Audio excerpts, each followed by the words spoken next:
Hi students, Pragati this side. Welcome to simplified maths. आज हम discuss करेंगे class 11 chapter trigonometric functions NCERT solutions of exercise 3.4। So let's get started with that. So question 1 to 4 में आपको principal solution and general solution निकालना है। Principal solution नहीं पूछा जाता, बट जनरल सॉल्यूशन के लिए प्रिंसिपल सॉल्यूशन जानना जरूरी है। ठीक है, उससे पहले थोड़ी सी मैं आपको रिवीजन करा देती हूँ। So these are your four quadrants. Add sugar to coffee, all positive sugar, sine and cosec positive second quadrant में, 2 tan and cot positive third quadrant में, coffee cos and secant positive in fourth quadrant। ठीक है, add sugar to coffee याद रहेगा।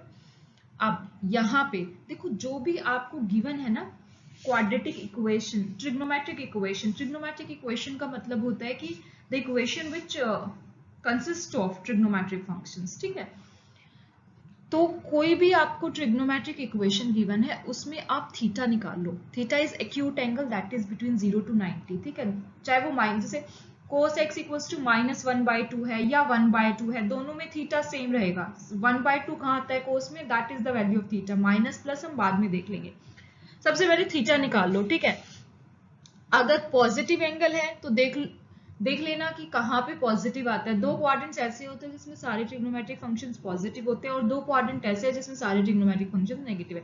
For example, अगर मैं sign ही लूं, sign first और सेकंड क्वाड्रेंट में पॉजिटिव है, सो प्रिंसिपल वैल्यू हमेशा 2 आएगी। ठीक है, अगर साइन नेगेटिव है, सो हमें पता है थर्ड और फोर्थ क्वाड्रेंट में नेगेटिव है, तो नेगेटिव होगा तो भी 2 वैल्यूज आएंगे प्रिंसिपल वैल्यूज, एंड पॉजिटिव होगा तो भी 2 वैल्यूज आएगी। अब जनरल सॉल्यूशन में चाहे आप कोई भी एक वैल्यू ले लो। ठीक है, 2 वैल्यूज आती है प्रिंसिपल सॉल्यूशन में, कोई भी एक वैल्यू लेके आप जनरल सॉल्यूशन निकाल सकते हो। ठीक है, अभी क्वेश्चन से डिस्कस करेंगे।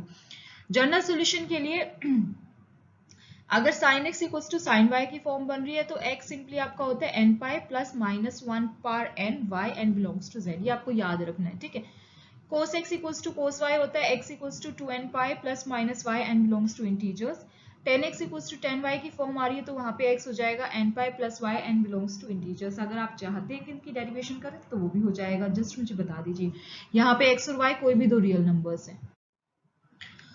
आप देखो यहाँ पर है tan x इक्वल्स टू √3। तो आप जो क्वाड्रेंट्स थे उसमें आपको दिख रहा था फर्स्ट क्वाड्रेंट में एंगल थीटा, सेकंड क्वाड्रेंट में पाई माइनस थीटा, थर्ड क्वाड्रेंट में पाई प्लस थीटा, और फोर्थ क्वाड्रेंट में 2 पाई माइनस थीटा। राइट, सो मैंने कहा था थीटा निकाल लो। ठीक है, ये एक ट्रिग्नोमेट्रिक इक्वेशन है क्योंकि यहाँ पे tan x एक ट्रिग्नोमेट्रिक फंक्शन है। ठीक है, सो आपको सिर्फ थीटा निकालना है, दैट इज एक्यूट एंगल निकालना है।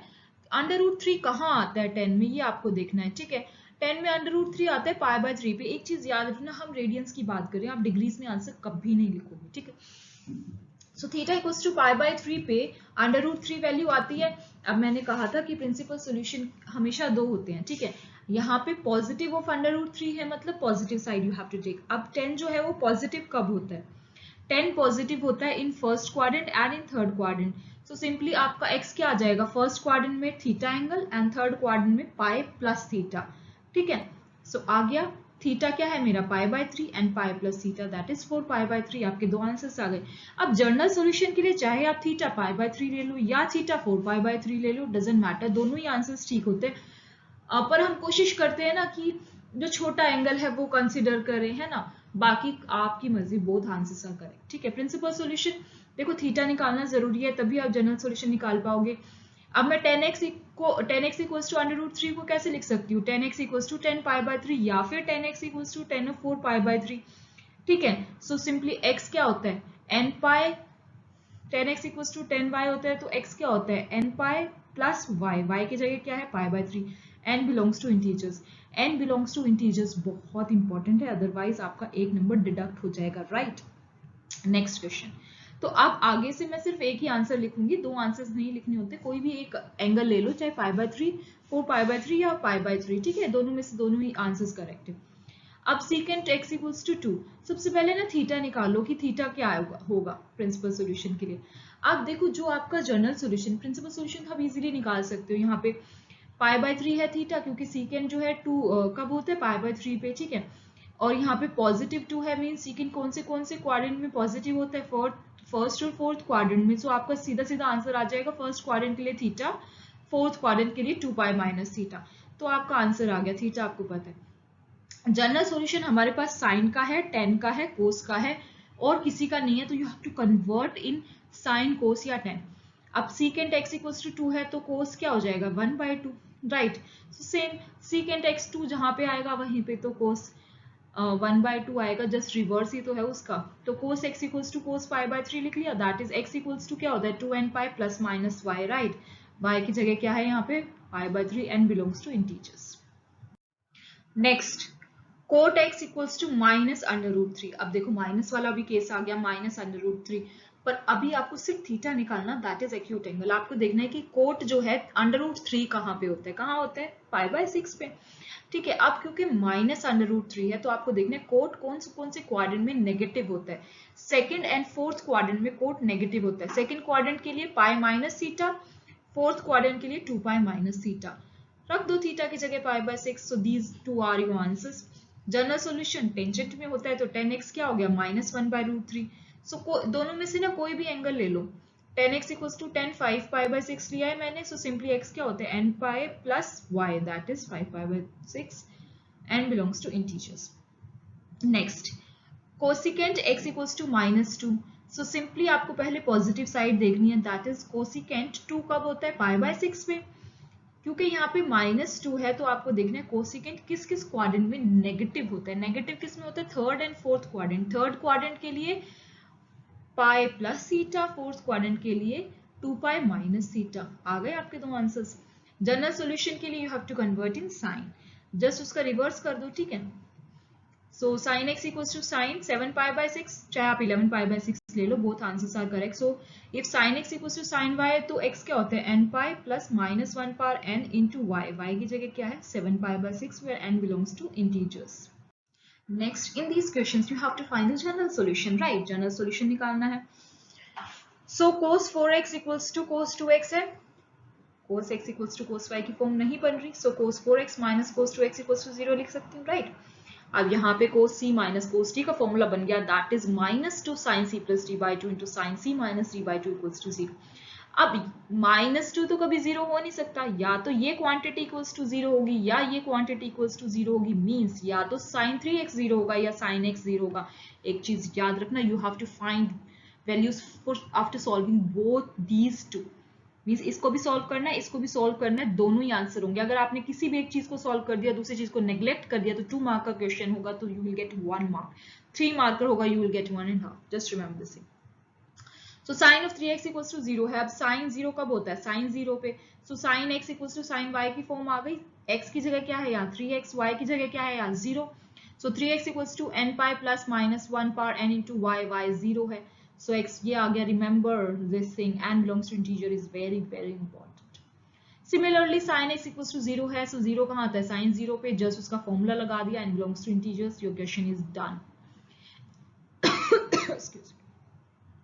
Next is cos 3x plus cos x minus cos 2x equals to 0, ठीक है। अब इसमें भी सीधी फॉर्मूलाज लगेंगे। अब आपको वही एक्सरसाइज 3.3 की जगह आपको चेक देखना है कि कौन से दो पेयर्स लूं मैं, कौन सा पेयर बनाऊं सो दैट थर्ड एंगल के इक्वल आ जाए, कुछ कॉमन आ जाए। देखो अगर मैं 3x और x को कंसीडर करती हूँ, 3x प्लस x/2 करूँ तो मुझे cos 2x मिलेगा एक जगह, है ना, तो मैं cos 2x को कॉमन ले सकती हूँ। दैट्स वाई मैं ये दो पेयरिंग कर रही हूँ। अगर मैं cos x और 2x ही पेयरिंग करूंगी तो ना तो माइनस करके दोनों एंगल्स को मुझे 3x मिल रहा है, ना तो प्लस करके, क्योंकि याद रखना डिवाइडेड बाय 2 भी होता है, ठीक है। So cos c plus cos d, that is 2 cos c plus d/2 cos c minus d/2, और ये minus cos 2x as it is। यहाँ से cos 2x कॉमन आ गया, ठीक है। इसका मतलब क्या है, या तो cos 2x equals to 0 होगा या फिर 2 cos x minus 1 0 होगा, ठीक है। ये क्या आ गया, अगर cos 2x 0 हुआ, कब 0 होता है cos, कब 0 होता है cos 0 होता है ओड मल्टीपल्स ऑफ π/2 पे। कब 0 होता है cos, ओड मल्टीपल्स ऑफ π/2, और साइन कब 0 होता है ऑल मल्टीपल्स ऑफ पाई, ठीक है। याद रखो, this is very important thing, cos 0 होता है ओड मल्टीपल्स ऑफ π/2 पे, एंड साइन 0 होता है all multiples of pi. So odd multiples of π/2 पे 0 होता है, ओड मल्टीपल्स मतलब 2n तो हमारा हो गया इवन, प्लस 1 कर दिया ओड, तो 2n प्लस 1 π/2, सो x की वैल्यू यहाँ पे निकाल लो। n बिलोंग्स टू इंटीजर्स, जरूर लिखना, जरूर लिखना, जरूर, पता नहीं कैसे मिस हो गया मेरे से, पर ये you have to write it down positively, ठीक है। n belongs to integers. Next, अब यहां से 2 cos x minus 1 equals to 0, ठीक है। तो यहाँ पे मेरा cos x क्या आ जाएगा, दूसरा पेयर अगर मैं निकालूं तो मुझे मिल जाएगा cos x इक्वल्स टू क्या आ गया, 1/2, ठीक है। cos x हो गया 1/2। अब cos 1/2 कब होता है, that is cos of π/3। cos x equals to cos y का फॉर्मूला लगा दो, that is x equals to 2n pi plus minus y, where n belongs to integers, ठीक है। Next, sin 2x plus cos x equals to 0। sin c plus cos t का तो कोई formula नहीं है। सो सबसे पहले तो sin 2x को ओपन करो, that is 2 sin x cos x, उसके बाद cos x कॉमन आ जाएगा। इसका मतलब क्या, या तो cos x 0 होगा या फिर 2 sin x प्लस 1 0 होगा, या तो cos x 0 होगा, मतलब cos x 0 कहाँ होता है, ओड मल्टीपल्स ऑफ π/2 पे, ये आ गया।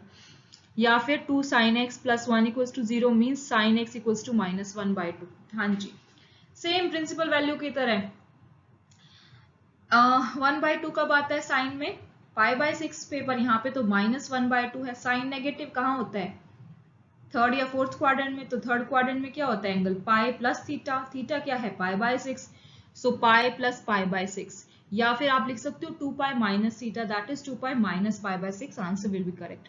सो इसको मैं लिख सकती हूँ sine of pi plus π/6, so ये बन गया 7 π/6। सो x क्या आ गया, n pi plus minus y 1 power n 7 π/6, where n belongs to integers.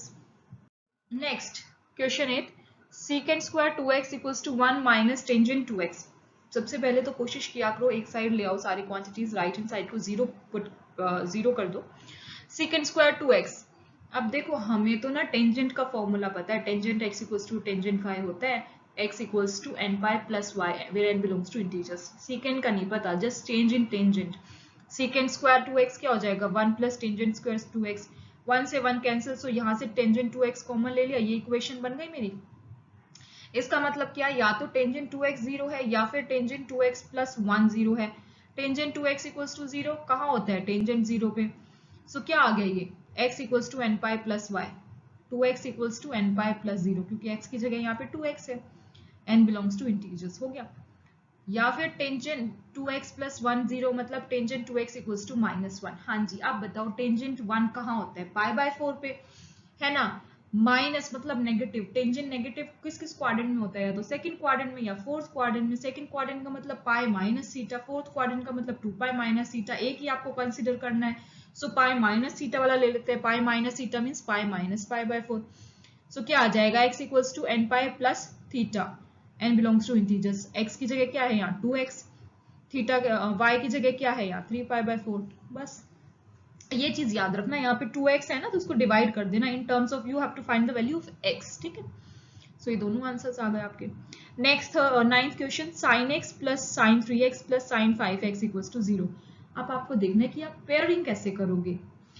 Pairing इस तरह से करनी है कि a प्लस बी बाई 2 या a माइनस बी बाई 2, जो तीसरा बच जाए उसके इक्वल आ जाए। अगर मैं x और 5x की पेयरिंग करती हूँ तो x plus 5x by 2 that is 3x आ रहा है, सो साइन 3x में कॉमन ले लूंगी, ठीक है। So sine x plus sine 5x का फॉर्मूला लगाऊंगी, that is sine c plus sine d, जो मेरा होता है 2 sine c plus d by 2 cos c minus d by 2 लगा दिया। सो यहाँ से मैं साइन 3x कॉमन ले सकती हूँ। देखो 2 कभी 0 नहीं हो सकता है ना, तो ये नेग्लेक्ट कर देंगे हम, या तो साइन 3x 0 होगा या फिर 2 कोस 2x प्लस 1 0 होगा। साइन 3x कब 0 होता है, साइन 0 पे, सो ये फॉर्म बन गई sine x equals to sine y, that is x equals to n pi plus minus 1 power n into 0, and n belongs to integers. So x की जगह क्या है यहाँ पे 3x, y की जगह क्या है 0, सो आपका आंसर आ गया x equals to n pi by 3, n belongs to integers. या फिर आपका होगा 2 cos 2x plus 1 equals to 0 means cos 2x equals to minus 1/2। अब cos 1/2 कब होता है, थीटा क्या आ जाएगा π/3, क्योंकि माइनस है, माइनस कौन से क्वाड्रेंट में होता है, तो सेकंड क्वाड्रेंट में cos नेगेटिव होता है या थर्ड में, तो सेकंड वाला ले लेते हैं हम, कोशिश करते हैं कि छोटा लें, बट थर्ड वाला भी ले सकते हो। सेकेंड वाला लोगे मीन्स पाई माइनस थीटा, थर्ड लोगे पाई प्लस थीटा, कोई भी कंसिडर कर लो, तो ये हो जाएगा cos of pi minus theta. So ये कौन सी फॉर्म बन गई, cos x equals to cos y, x की जगह क्या है यहाँ 2x, that is 2n pi plus minus y, y की जगह पे 2 pi by 3 and belongs to integer, so x की वैल्यू आ जाएगी, ठीक है। So you will get two values of x। Now, next time we will discuss miscellaneous exercise of this chapter, because miscellaneous exercise of this chapter is very, very important. So, till then, bye-bye. See you.